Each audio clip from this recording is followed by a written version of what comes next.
So we had a customer that brought this beautiful MCI 7 in for some repairs, engine work. It wasn't right. He just wanted to get it repaired, so he was going to turn around and sell it then. So we made an offer, and we were able to buy this for our daughter and her family, knowing the engine needed some work. We did a compression test on it. We knew it was down one cylinder. We compression tested that cylinder. It was 0 PSI.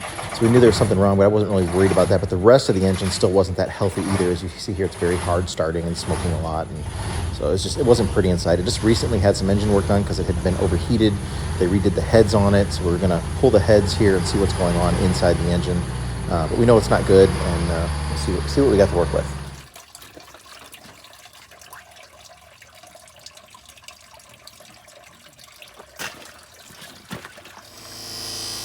Tyler wants to immediately start polishing stuff before we even get the engine apart. Chrome don't get you home, but boy, it makes you smile, right?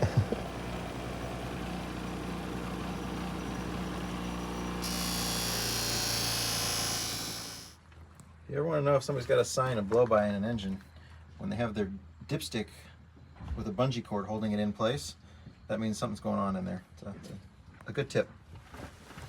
Instead of replacing this Jake brake wire where it's chafed and cracked at, somebody just coated it in Permatex in a couple of places.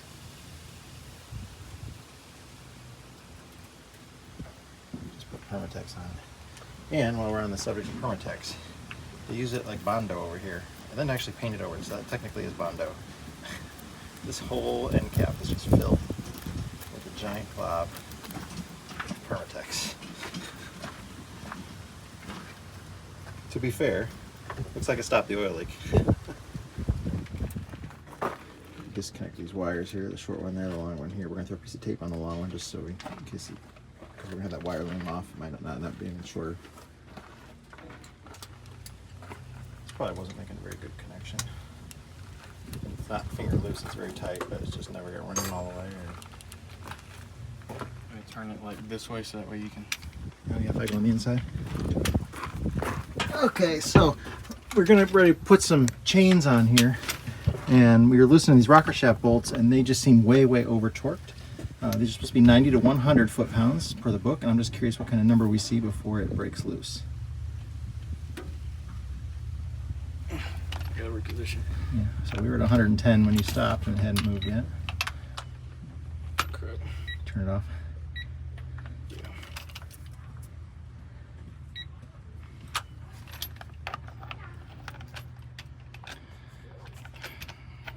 Let's see. And you better start way back over there. Yeah. Okay. Ready? Hang on a second. Okay. 112 is snapped, yep. So that one was spinning really early. Well, no, that was weird. I'm gonna get my valve spring compressor. You know what that is? It's probably in that dark blue case that's in the bottom drawer of the toolbox. Snap on the new one.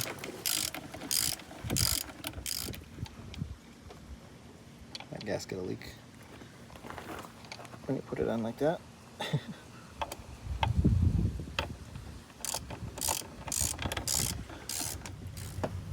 Okay, we got the valve spring off. We're gonna go ahead and pop the valve out. Let's go ahead and just move everything here, and we'll go ahead and roll it back upside down at that point.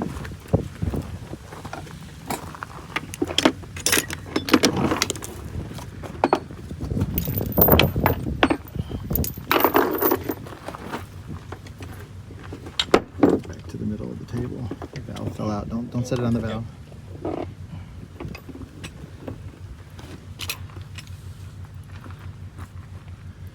Impressive.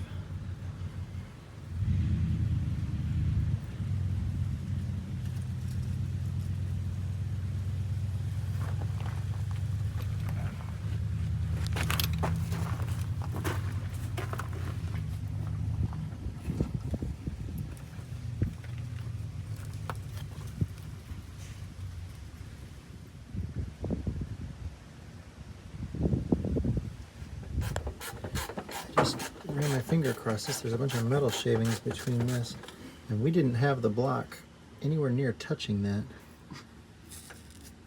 So that might have been sandwiched between there.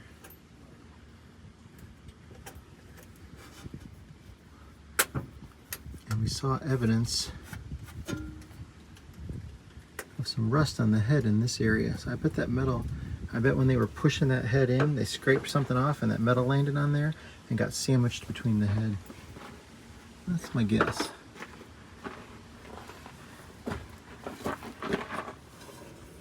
There's another piece of metal right there. Oops.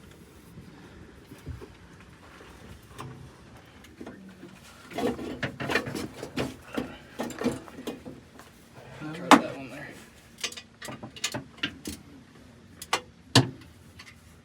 I'm getting ready to remove the exhaust manifold here.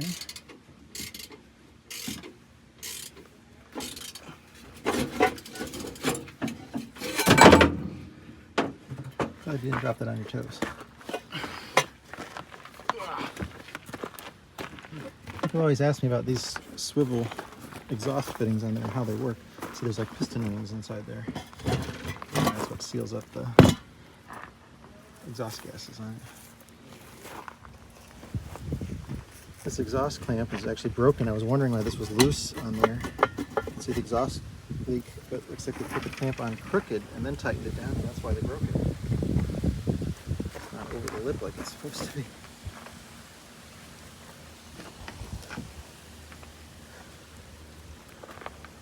It was firing on all cylinders on this side. That's good news. There's no oil pooled on there, which means it was leaking. There's no oil on that one. No oil on that one. No oil on top of that one. No oil on that one or that one. Or that one. No oil, no oil. No oil, no oil. No oil. One of them's got oil. One. And no oil. So one out of all of them was properly tightened. The rest of them were leaking.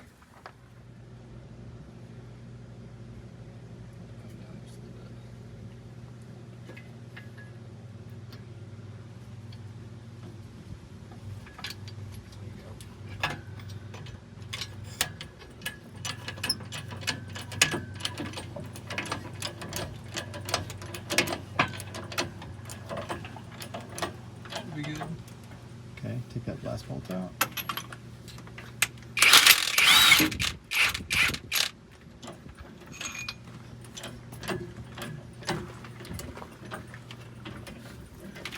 Hang on a second. He's got to pull those wiring harness back. Get it looped around there. You got it out of the way yet? Yep.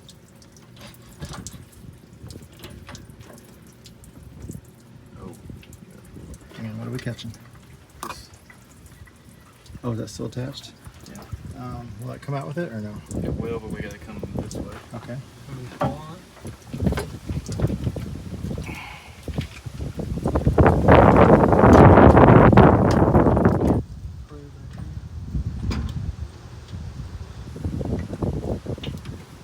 Make sure you keep that head balanced on there.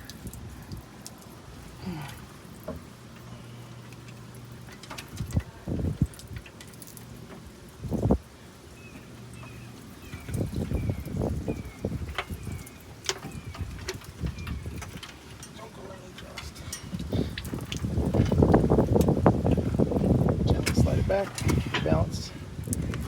Gotta go up a little bit and hit the water pump. About 2 inches at the top. Just don't scrape the head across that water pump because this head we need. You gotta come this way with your.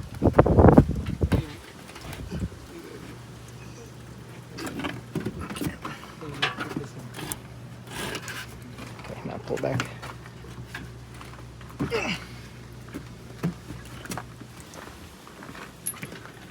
Shit, it's wedged. Watch your step, man. Hunter. Watch your fingers, man. These fingers are in there. Tip it back that way. Okay.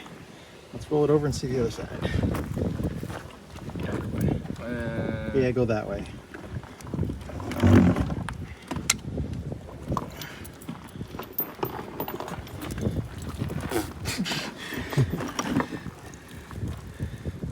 Better than the other one. Yeah, it's been firing on all cylinders. I don't like this rust around here though.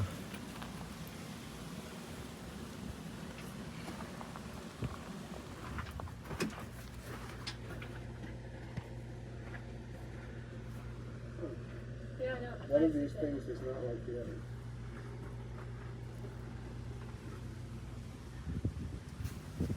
Why do you see it sprayed? As I put the extender on it.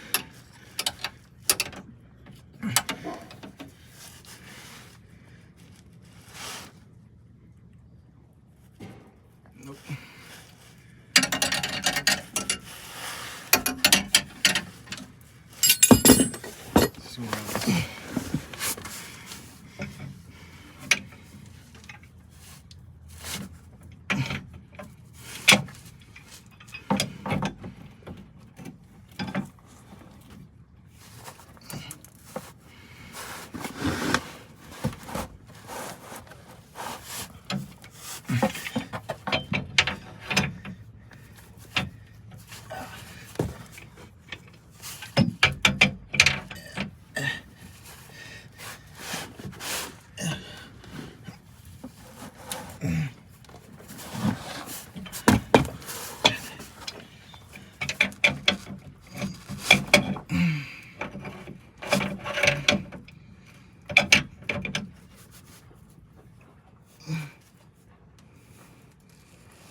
There it goes. That mother was tight. Here, you want to go to the crescent wrench now to get it?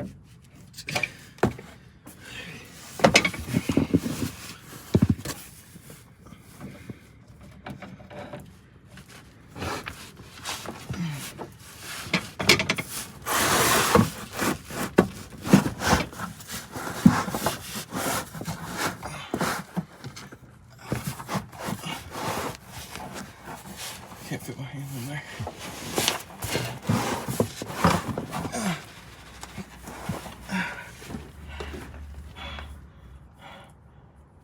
Don't drop the plug in there. I'm not promising nothing like that.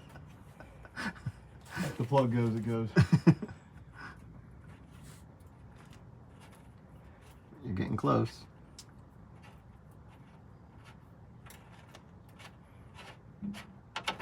Oh god, there was even coolant in there.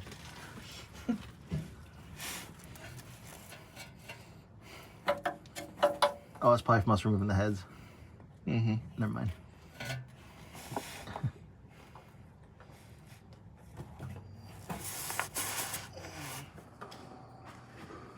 See you in the morning, Scott. Good night.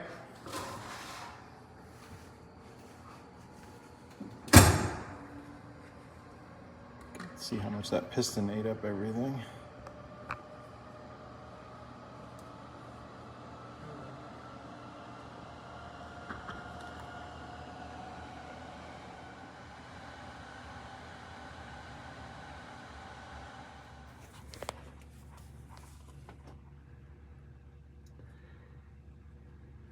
Bunch of paint and shit stuck to the pickup tube.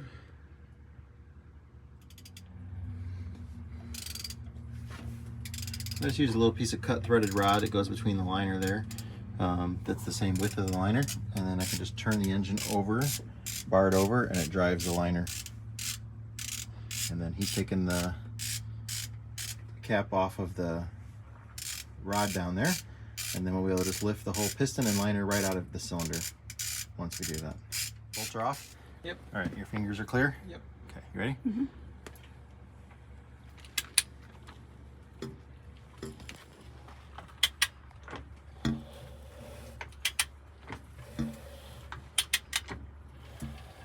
As soon as that gets to top dead center, I stop right there turning. Now I should be able to grab it, hopefully, and pull the whole piston and liner out. And he's going to catch the rod cap down below.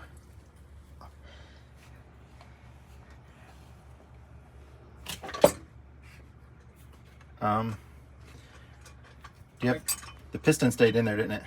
Yeah, but I got my piece out. I got it.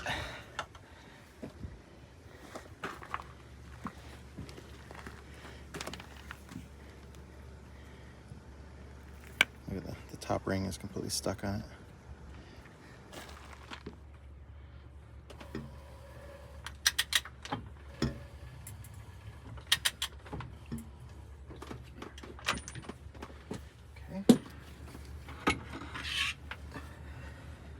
go with that one up there? Yeah. Okay. Why are there two?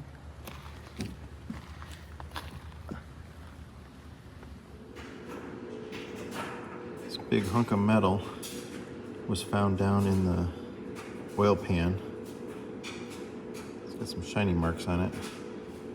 To me, it looks like it's part of the casting where something was threaded into it and drilled, and somebody maybe put too long of a bolt in and drove the bolt in too far and busted out this piece.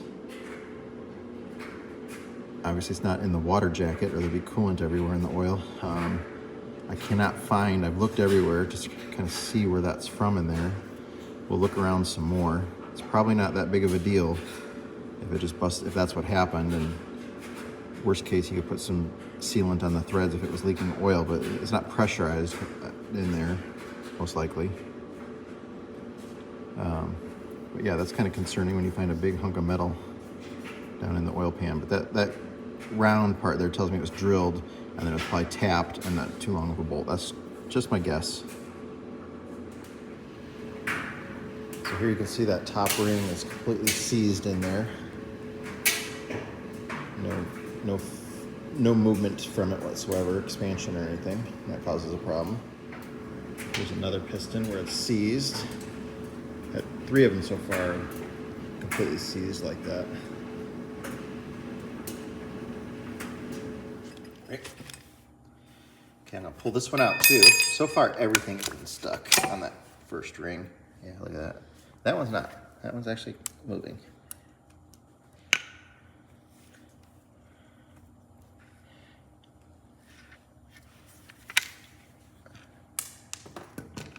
Try this next one here.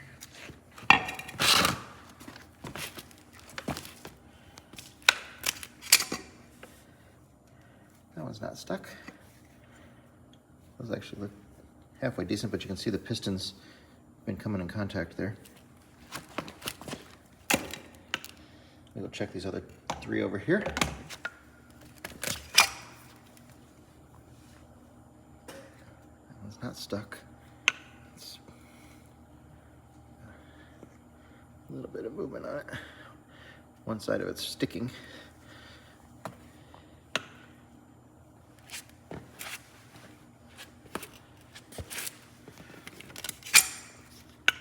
One's good. It's definitely been hot, doing some rubbing in there. I don't know why they didn't rebuild it when they had the opportunity. That one's good too. So that was weird. The first 3 that I pulled out were bad. All the rest of them were good. Now that we got everything torn down, we went ahead and ordered a new rebuild kit from our friends over at Diesel Pro Power. I do have a spare head here that we're going to be able to use to replace the one that's bad. It might be able to go in for machining and be fixed, but the machine shop we used to use here in Nashville to do head work has closed.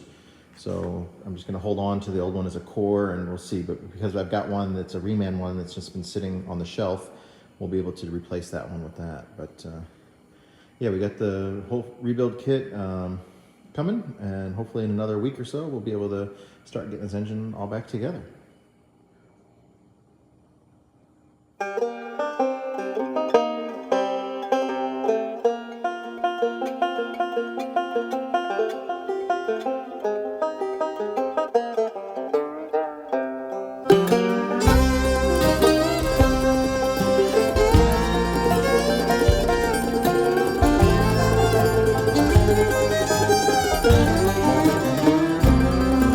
See that white smoke rising up the holler through the trees, and from a mile away you can hear them play as they climb that hill with ease.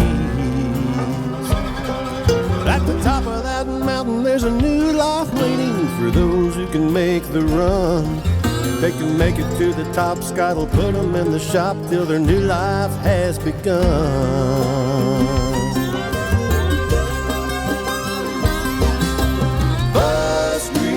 Mountain, where the says come to run.